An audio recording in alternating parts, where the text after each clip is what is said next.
My father tried to force me to give my cabin to my entitled sister for her kids, so I made one move that left them facing exactly what they deserved. I never thought I'd have to defend my home from my own family, but that's exactly what happened. My name's Travis. I'm 32, and I live up in northern Montana, right by Glacier National Park. For the last 10 years, I've worked as a wildlife reserve guide. I track grizzlies, lead backcountry hikes, and sleep under the stars more often than I sleep in a bed. I live simple, mostly by choice. Never needed much beyond my gear, my beat-up truck, and enough savings to chase one big dream, owning my own place. It wasn't much, a small, two-bedroom log cabin overlooking the lake. Needed a ton of work when I bought it. Roof leaked, porch sagged, and the water pump groaned like it was begging for mercy. But it was mine. I renovated every inch of that place with my own hands, on my days off and late nights. Learned how to sand floors from YouTube, patched the chimney myself. Took me years, but I turned it into something I could be proud of. And then came Bianca. She's my older sister by 3 years. Bianca likes to call herself a holistic wellness coach. But to be honest, that title changes every few months. Sometimes she's a sound healer. Sometimes she's a crystal energy consultant. Once she said she was developing a chakra alignment app. Our dad eats it all up. Bianca's always been his favorite. No competition.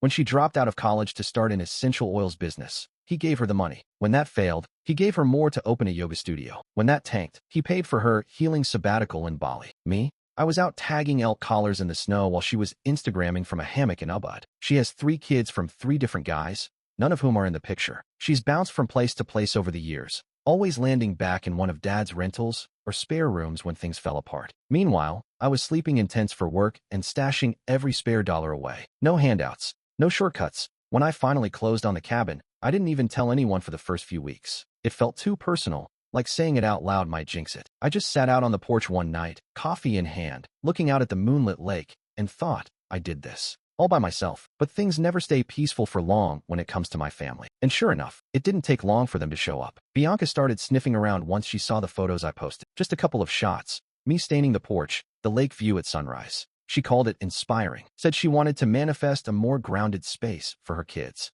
At first, I thought she was just being her usual flaky self. Then Dad called, said he wanted to come up for a visit, just to see the place. I should have known better. I thought I'd earned my peace. I thought I could finally exhale, but I had no idea the storm that was coming. I never imagined I'd be fighting to keep the one thing I built from scratch, from the very people who should have been proud of me. Growing up, I always knew Bianca had a different set of rules. She could do no wrong in our dad's eyes. Failed out of school? She was free-spirited. Racked up credit card debt? She's just learning to manage her finances. I once got grounded for leaving a dish in the sink. Bianca crashed our dad's truck during her drumming phase, and he bought her a newer one 2 weeks later. That's just how it was. I never expected it to change. But I also didn't expect them to show up unannounced on a random Wednesday evening. I'd just gotten back from a 3-day trekking trip. I was sweaty, covered in trail dust, and halfway through making a peanut butter sandwich when I heard tires crunching over the gravel. I stepped out onto the porch and saw Dad's silver Tahoe pull up, with a U-Haul trailer attached. Bianca was in the passenger seat, smiling like she just won something. Her 3 kids tumbled out of the back,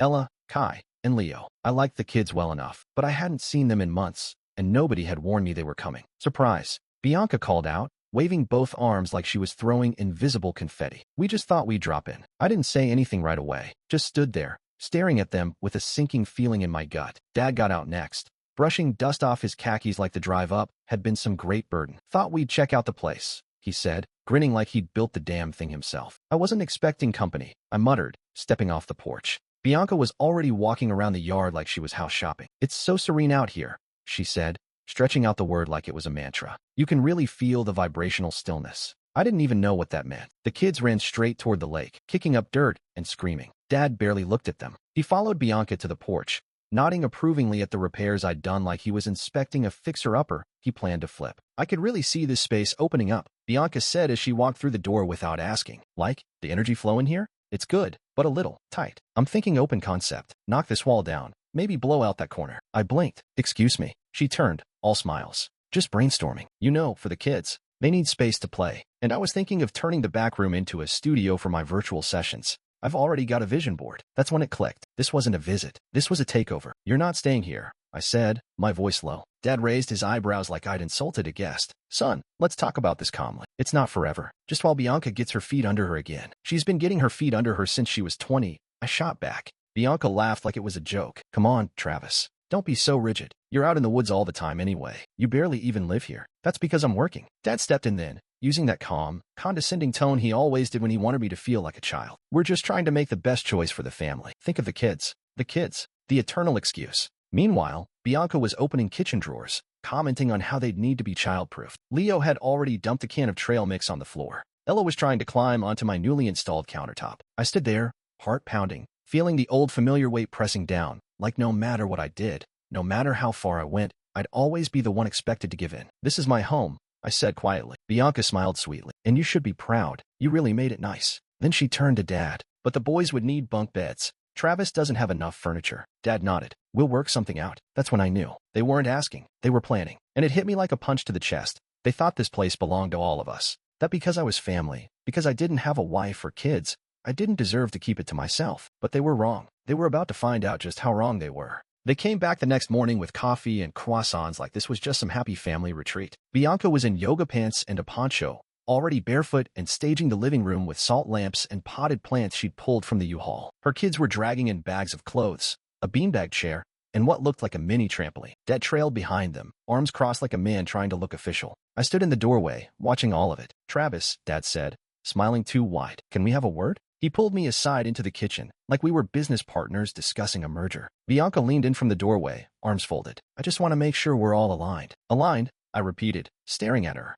Dad cleared his throat. This isn't just about a cabin. It's about family. We've all made sacrifices. I waited. He sighed, adopting that rehearsed tone he always used when he was trying to manage emotions. This is a family decision. Bianca and the kids need a fresh start. This place could be part of her healing journey, a way for her to reconnect with nature, reset her energy. She wants to turn my cabin into a retreat studio, I said flatly. You think I don't see what this is? Bianca stepped in, grinning. I've already talked to a designer who specializes in rustic transformations. She says this space is perfect for sound baths and inner child work. There's so much potential. I'm not giving you my home. Bianca's face stiffened. It's not giving. It's sharing. No, I said. You want to rip out walls, convert my storage shed into a wellness dome, and install bunk beds in a space I built from the ground up. You don't get to walk in here like you've earned it. Dad held up a hand. Travis, be reasonable. You're alone out here. You don't have kids. You're always off in the woods. Why let a good home go unused? Unused. I snapped. I've spent the last 4 years patching this place together. Every paycheck, every off day, every splinter in my hand went into this house. Bianca rolled her eyes. We're not saying you didn't work hard. We're saying this is a more loving use of the space. You mean you think I don't deserve it? No one said that, Dad said quickly. You didn't have to. Then came the final blow. Dad stepped forward, voice low, firm. If you can't find it in your heart to support your sister and her children, then I think we need to reevaluate your place in this family. Maybe it's time we discuss the inheritance. My jaw clenched. What did you just say? You heard me, he said. You want to keep isolating yourself, acting like this is all yours? Fine, but don't expect to be part of the family's long-term plans. There it was. The threat, the cornering. Bianca stood smugly behind him like the queen of some twisted chessboard, already convinced she'd won. That's when I knew what I had to do. I walked out of the kitchen without a word, straight to the back room where I kept my safe. I opened it, pulled out the manila envelope I'd been building for years, just in case. I carried it back into the living room and tossed it on the table between us. What's this? Dad asked. Evidence, I said calmly. Receipts, bank statements, property records, and a timeline of every failed business Bianca's ever pitched in the last 10 years. Bianca's eyes narrowed. You've been tracking me? No, I said. I've been protecting myself. I opened the folder, flipped through the pages. The Moonwater Wellness Retreat collapsed after 2 months. You told investors you were certified in trauma-informed yoga. You weren't. Bianca turned red. Dad, remember the lakeside cottage you gave her in Michigan? She sold it 6 months later and dumped the money into a crystal healing app that never launched. I've got the screenshots of the campaign, the fake testimonials, the refund requests. You're exaggerating, Dad said quietly. No, I'm prepared. I met his eyes. You think I don't know how this works? You've been bankrolling her chaos for years. And now that the money's running low, you're trying to pass the torch to me. You want me to clean up her mess. Again, Bianca's voice cracked. You're obsessed. This is obsessive. You're trying to sabotage my healing. No, I said. I'm drawing a line. Dad looked like he wanted to yell but couldn't find the right words. So I said them for him. This cabin isn't a community resource. It's not a family compromise. It's mine. You can threaten me, guilt me, cut me out of the will. I don't care. But you're not taking this. And I meant it. Bianca shoved the folder away, eyes flashing. You'll regret this. You're pushing away the only people who care about you. No, I said. I'm pushing away the ones who only show up when they want something. And that was the end of that conversation. But I knew better than to think it was really over. The showdown happened 2 nights later. It had been quiet since our last argument. Too quiet. They stayed in town, holed up in some local Airbnb with Wi-Fi and good lighting, no doubt plotting the next move. I spent those days like a man waiting for a storm to hit. Double-checked the locks. put my documents in order, called a friend on the county planning board to confirm that. Yes, the deed was solely in my name. Everything was legal, tight, and clean. And still, a part of me hoped they'd just leave, but they didn't. They came back Thursday evening. Dad knocked, holding a pie Bianca had probably bought frozen and microwaved on the way over. I didn't even step aside to let them in. I just stared at them through the screen door. "We're not here to fight," Dad said, too quickly. Bianca smiled behind him, that same brittle, curated smile she used for Instagram lifts. "We just want to talk," she added. "Some real heart-to-heart healing." I let them in. The three of us sat in the living room, the air stiff with tension. I made no effort to be polite. The folder sat open on the coffee table like a warning shot, pages of receipts, screenshots, and printouts spread across the wood. Dad glanced at them, but didn't speak right away. Bianca looked down at the mess, then back at me like I was the one causing the chaos. "You really dug deep, huh?" she said, crossing her arms. "I just wrote down what you left behind," I replied. "All your failures come with a paper trail." Dad held up a hand. "Let's not escalate this." "Then don't pretend this is new information," I shot back. "You've enabled every disaster she's made. You just never expected someone to track it." Bianca snorted. "You're acting like this makes you the hero, like you're some kind of victim because I needed help." "You didn't need help," I said. "You needed a blank check and a place to land when you burned everything else down. And Dad gave it to you. Every time." Dad's jaw tightened, but he still wouldn't look at me. "It's not that simple." "No," I said. "It's worse." I picked up one of the documents, a real estate transfer showing how Dad had gifted Bianca a lakeside cottage 6 years ago. "She told you she was going to run nature retreats. Womb wisdom weekends. Remember that? You gave her the deed. Within 3 months, she flipped the place and poured the cash into that fake startup, SoulSync." Bianca bristled. SoulSync was ahead of its time. It was a $30,000 app that did nothing but send people motivational mantras and ask for donations. "And you abandoned it the moment your Instagram engagement tanked." Her eyes flashed, but I wasn't done. I flipped another page, showing the tax documents I'd pulled from public records. "Did you know that your retirement accounts were drained down by nearly half over the last decade?" I asked Dad. "Because she kept pulling you into co-signing nonsense. Business loans, bogus courses, travel costs listed as spiritual development. The money's gone." His face went pale. "I told you to stop," I said. "Years ago, when she defaulted on that coaching certification in Sedona, when she maxed out a card under your name to buy furniture for a business that didn't exist." Bianca leaned forward, voice rising. "You're obsessed with punishing me. That's what this is. You've always been jealous, because Dad supports me." "No," I said coldly. "I'm furious because you two turned support into a weapon. You expect me to hand over everything I've worked for because you've burned through all your other lifelines. Don't act like you're so above everyone." Bianca snapped. "You think living in the woods and hammering nails makes you better than people who are trying to heal. You're not healing," I said. "You're hiding behind spiritual hashtags and wellness buzzwords to excuse bad decisions. And you're trying to drag Dad down with you." Then I turned to Dad, finally,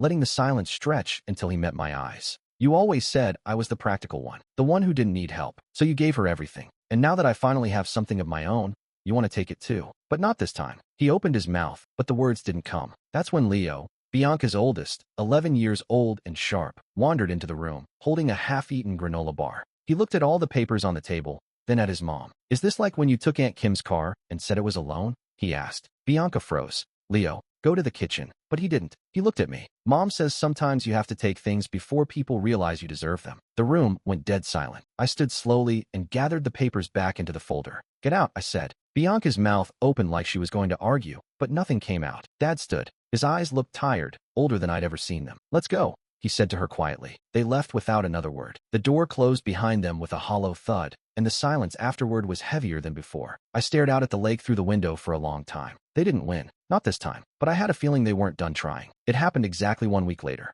I was guiding a night hike, something I do once a month for out-of-towners. Just 6 guests this time, all city folks who wanted to see the full moon over the Alpine Ridge. I had no signal out there, of course. We were miles into the backcountry, with nothing but lanterns, bear spray, and the sounds of wind through the pines. We wrapped up around 10, and I was halfway back to my truck when I noticed the missed calls. 6 of them, all from my neighbor, Keith. That alone made my stomach twist. Keith wasn't the chatty type. If he called more than once, something was wrong. By the time I had enough bars to call him back, he answered on the first ring. "Travis," he said, "you need to get home. Now, what's going on?" "It's your sister and your dad. They showed up with movers. Big truck, furniture, rugs, kids. Like they're settling in." I stopped dead in the trail. "They said they're taking possession," he continued. "Told me it was a family property, and they had every right to move in." I didn't answer. I just turned around and started jogging back to the trailhead, adrenaline firing through my veins. The drive felt longer than it should have. My hands were shaking on the wheel the whole way. I didn't know exactly what I'd find, but I had a sick feeling that they weren't just trespassing. They were staking a claim. And sure enough, as I turned the corner and my cabin came into view,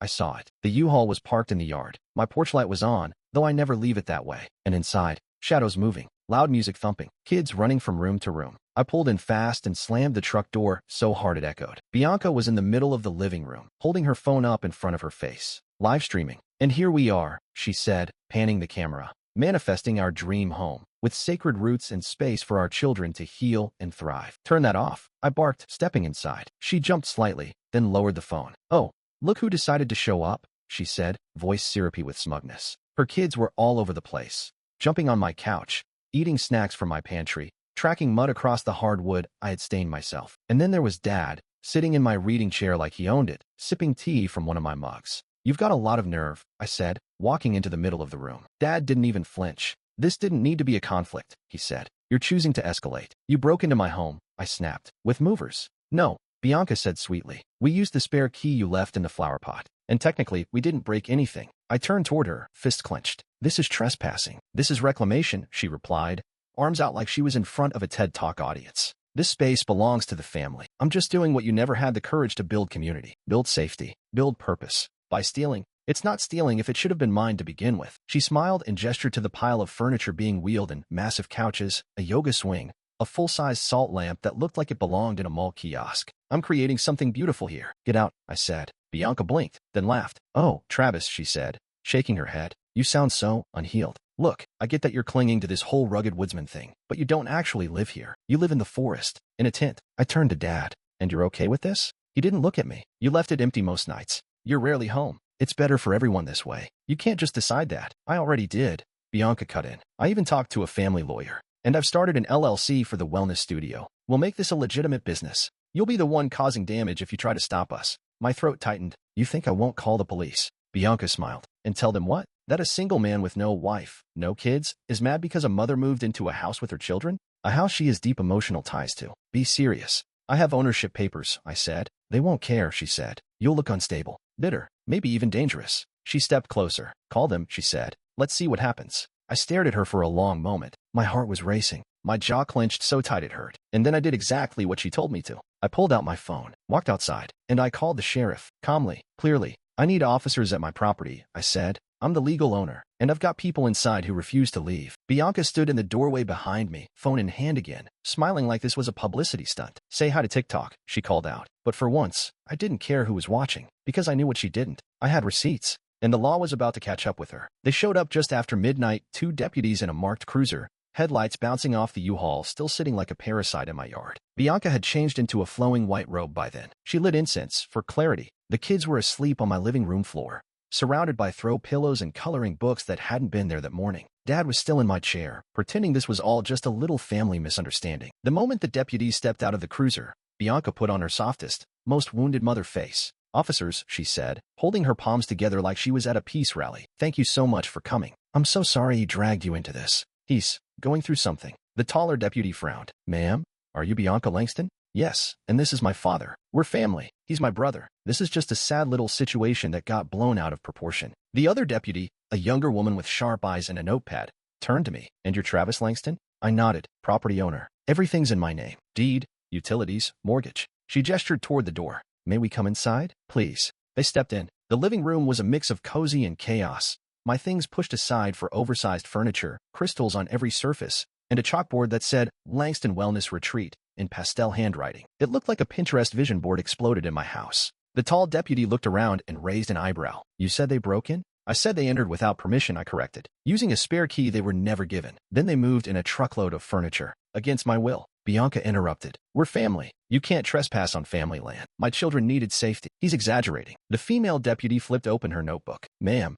do you have any proof you own this property?" Bianca blinked. "Well, not exactly. But this was built with family support. No title? No lease? No utility bill in your name." Bianca hesitated. "It's a community space. Emotional ownership matters too." The deputy didn't flinch. "Unfortunately, that's not how this works." Bianca turned to Dad, suddenly looking very small. "Daddy, tell them." Dad cleared his throat. "It's a misunderstanding. The house was meant to be shared. I helped Travis buy it." "No, you didn't." I said coldly, and I have the bank records to prove it. I walked to the counter and pulled out the folder I'd prepared earlier that week. Everything was tabbed and copied: title deed, tax records, screenshots of text messages, bank transfers, all in my name. The female deputy flipped through it, nodding slowly. "This is thorough. Thank you," I said, barely masking the relief in my voice. Bianca's tone turned shrill. "He's manipulating this. He's unstable. He's never wanted to be part of this family. He lives in isolation, in tents, with wild animals. He's not well." The deputy didn't blink. "You're saying he's unfit to own property because he works in wildlife conservation?" Bianca opened her mouth, then closed it. The male deputy looked over at her. "Do you have anything, documents, emails, proof of residence, that show you have legal claim to this property?" Dad stepped in then, pulling a crumpled envelope from his coat. "There's this," he said. "A letter I drafted." The deputy took it, unfolded it, read it slowly. "This is a handwritten statement declaring family intent to share the land. It's not signed by the legal owner. It's also not notarized or dated." The deputy passed it to his partner, who raised her eyebrows. "This is not legal documentation," she said. "If anything, this could be considered fraudulent if you used it to justify occupying a property you don't own." That word, fraudulent, finally wiped the smugness off Bianca's face. "I just wanted a space for my children," she said, her voice cracking. "Then you should have asked," I said. The deputies exchanged a look. The younger one stepped forward. "Here's what's going to happen. You're going to gather your things, everything that was brought in today, and vacate the premises immediately. This is a civil matter, but if the owner chooses to press charges, you're looking at unlawful entry and potential civil fraud if you misrepresented ownership." Bianca sputtered. "But where are we supposed to go?" "Back to wherever you were staying before you decided to manifest someone else's house," I said. The deputy didn't smile, but I could tell she wanted to. As the movers slowly carried out furniture, salt lamp and all, Bianca stood in the driveway, arms crossed, robe whipping in the night wind. She refused to look at me. And then, just as they were packing the last load into the truck, Leo, the eldest, walked up to the female deputy and tugged her jacket. "Is this like when Mommy took Aunt Maggie's car and said it was for a weekend, but we kept it all summer?" The deputy blinked. "Excuse me." Leo shrugged. "She does that. She takes things." Bianca gasped. "Leo, that is not." The deputy held up a hand. "It's fine, ma'am. We've heard enough." They left shortly after that, cruiser tail lights disappearing down the road. The U-Haul followed. My porch was quiet again, and I stood in the silence of my cabin, surrounded by the furniture I picked, the floor I installed, the life I had built, finally mine again. They weren't going to win. Not this time. And by the sound of it, their lies were starting to catch up with them. They say when the dust settles, you finally see who people really are. Turns out, my family was a wildfire, and all that was left after the smoke cleared were scorched bridges and broken lies. Bianca was arrested 3 days later, not for trespassing, not for the stunt at my cabin, but on an outstanding warrant tied to her wellness retreat, empire, fraud, and shoplifting. Apparently, she'd been using other people's credit cards to buy supplies for her business, candles, oils, high-end meditation equipment. Claimed it was all a mistake, of course, a glitch in her accounting software. But the police didn't buy it. Neither did the court. She was cuffed outside a juice bar in Missoula, right in front of a dozen of her followers. Someone posted the video online. I didn't watch it, but a friend told me she was wearing a shirt that said, "Trust the universe." The universe didn't come to her rescue. As for Dad, the fallout hit him like a slow-moving avalanche. Once the deputies started asking questions about the forged intent letter, someone ran a check on his business dealings. That opened a whole new can of worms. Turns out, he had been dipping into what was left of our grandfather's estate, the one he always swore was locked up tight for years. Quiet withdrawals, shady wire transfers, supporting Bianca's ventures while pretending the money was just gone in the market. Now, he was being investigated for financial misconduct. 2 of his retirement accounts were frozen pending review. I didn't have to lift a finger. All I had to do was tell the truth. The day they hauled Bianca's stuff out of my cabin for good, furniture, dream catchers, her massive salt lamp that cracked in half on the front steps, I stood on the porch and watched. A few neighbors came by to gawk. One brought coffee. A few just nodded silently, like they were glad someone finally stood up to the chaos. That afternoon, I walked through my cabin in silence. No incense, no screaming kids, no chalkboard manifestos, just the soft creak of floorboards under my boots and the slow ticking of the wall clock I built by hand. Peace doesn't have a sound. It has an absence. And I finally had it. The kids, surprisingly, landed okay. After Bianca's arrest, her oldest son's father, one of the few decent men she'd been involved with, stepped up, filed for emergency custody, got it within 48 hours. He showed up in court in a pressed shirt, holding a folder of school records and childcare receipts. The judge didn't blink. A week later, the kids were out of Bianca's chaos and living in a quiet town an hour away with a backyard, a dog, and a steady bedtime. He even called me, thanked me for not backing down. Said Leo had already stopped grinding his teeth at night. Funny what safety can do for a child. As for me, I didn't celebrate. There was no champagne, no victory dance. Just quiet evenings on the porch, sipping coffee and listening to the owls. One night, I got a voicemail from Dad. His voice was tired. "Hello. I guess I didn't realize how far things had gone. Maybe I should have listened to you sooner. but I still think families are supposed to help each other, even when it's messy. I didn't reply. He was right, in a way. Families are supposed to help each other, but they're also supposed to respect boundaries. They're supposed to protect, not exploit. Love isn't measured in how much you give away. It's in who still stands with you when you say no. That weekend, I took down the flower pot by the porch, the one where the spare key used to be, filled it with dirt and planted wild thyme in it instead. Something small, something strong, something that spreads, but only where it belongs. My cabin was mine again. So was my peace.